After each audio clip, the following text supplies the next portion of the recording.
De cette usine XXL du nord de la France, exclusivement dédiée à la fabrication de batteries de voitures électriques, ne sortent chaque jour que 100 batteries, au lieu des 2000 attendues à terme. Loin, très loin des objectifs donc, car de nombreuses anomalies sont encore détectées quotidiennement. Sur des process où il faut 0 défaut, et le moindre défaut, le produit est sorti de l'usine, donc il est jeté. Donc il y a la moitié aujourd'hui des packs batteries qui sont fabriqués, qui sont jetés à la poubelle parce qu'ils sont non conformes. Pour faire sortir de terre cette usine, les constructeurs se sont alliés. Ici, Stellantis et Mercedes, soutenus par Total Energy, un projet qui a reçu plus d'1 milliard d'euros de subventions. Poussé à investir vite sur la voiture électrique, peut-être trop vite, car la technologie n'est pas encore maîtrisée, de l'aveu même de la direction. C'est de la chimie, donc difficile à mettre au point. C'est une somme de détails.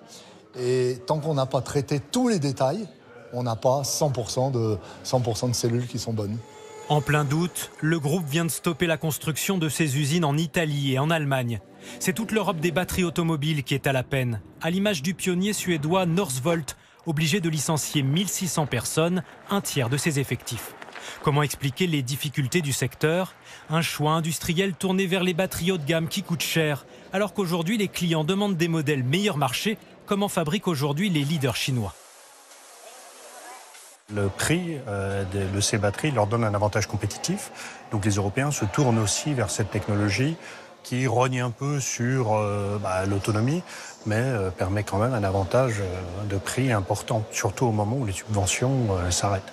L'Europe s'est fixé un objectif ambitieux, 100% de voitures neuves électriques en 2035, mais même au sein des institutions européennes, on commence à douter.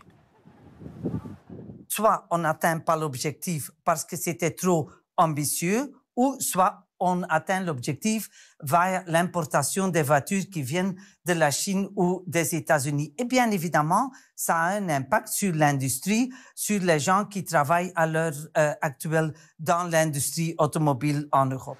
Aujourd'hui, une voiture électrique sur 10 vendue en Europe est chinoise, un chiffre qui pourrait doubler dès l'année prochaine.